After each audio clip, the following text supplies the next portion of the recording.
Cage Warriors is slowly becoming one of the best talent-producing organizations for the UFC overseas. And for sure, it is the best organization in Europe, in my opinion, when it comes to mixed martial arts. Names like Conor McGregor, Michael Bisping, Jack Hermanson, Molly McCann, Nathaniel Wood, Soren Bach, Mason Jones, and many, many more all have come from or have fought in the Cage Warriors octagon. The most recent signing as of today is bringing some real notoriety. A charismatic 16-3 English lightweight will now move to the likes of the UFC. We'll see if he fights at 155 or 145. We're looking at Paddy The Baddy. I'm not a big fan of the nickname, but we're looking at Paddy Pimblett, who has announced that he has signed to the big bad brand of MMA, the UFC.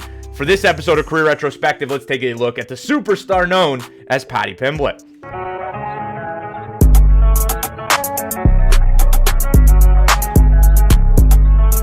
With an amateur career behind him, Paddy Pimblett would debut to pro MMA only breaking 18 years old over 9 years ago. So you could say this guy has been fighting all his life. His first 3 fights wouldn't make it to the end of the first round with a mix of different finishes, finishing 2 of the fights via strikes, with one coming in under a half a minute into the bout, and he also landed a flying triangle, and not his only flying triangle on his career, in his goddamn second career pro fight. At 3-0, Paddy would start his over 7-year career with Cage Warriors, and it wouldn't start with all sunshine and rainbows.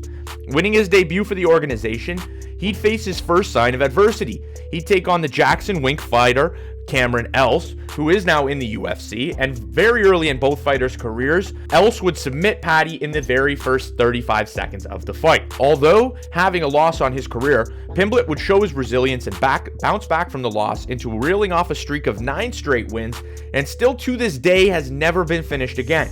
In the first fights off of the loss, he'd finished 2 of 3 opponents before the second round in Cage Warriors.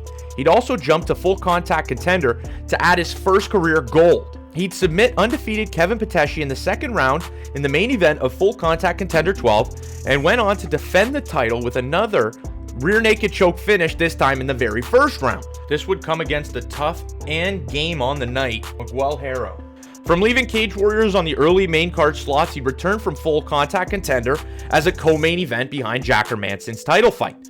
In the return to Cage Warriors, he'd pick up a unanimous decision and then return to rear naked choke ways, finishing his opponent in the second round against 10-2 Teddy Violet.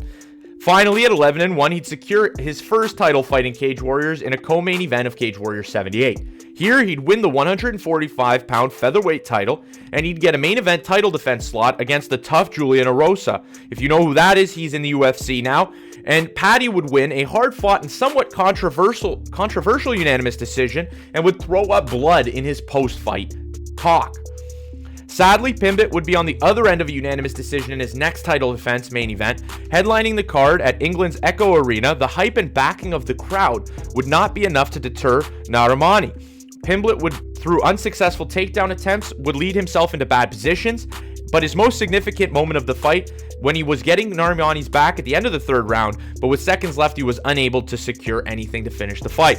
Nad Narimani, his opponent for the fight, would walk into the UFC off the win. Pimblett would now move from the 145-pound division, in which he just lost the title, and would take his talents to the lightweight Cage Warrior division to pursue another title. In his 155-pound debut, he'd win via armbar in the opening moments of the second round. This would be another flying triangle to add to his career, but this time Paddy decided to settle with the armbar from the position. The scene was set on the win, where Paddy, the former 145-pound champion, would get his moment to attempt at 2 weight class supremacy. He'd take on a tough and impressive Soren Bach. In this fight, again, it wouldn't fall the way of Paddy, and for the first time in his career, in a 3-fight stretch, he'd be 1-2. Paddy was very close to finishing Bach in the first round of this contest. However, Soren went on to control the rest of the fight, growing in confidence as the fight progressed. Paddy would now be in a new decade, and it was time to make the UFC.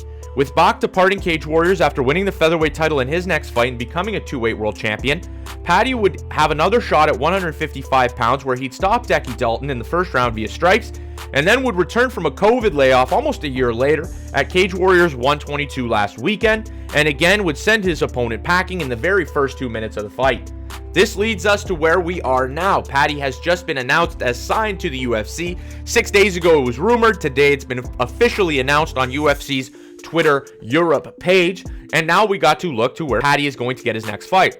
In my opinion, I would love to see the rematch, hopefully with fans, hopefully in the UK, where Paddy could try and rewrite that loss early in his career to Cameron Else, or maybe off the controversial decision, he might get a fight with Arosa. I'm going to guess that he's going to fight at featherweight in the UFC. I wouldn't be surprised if he did fight at 155 pounds, but again, I think that he's going to go to that 145-pound featherweight division. But that'll do it for today's video, guys. If you did enjoy, remember to smash that like button and subscribe. We bring you guys the best MMA prospects in videos such as this. We bring you results to regional promotions, and we bring you streams and companions for mainstay pay-per-views in both MMA and boxing. But that will do it for today's video. Again, guys, we'll see you in the next one.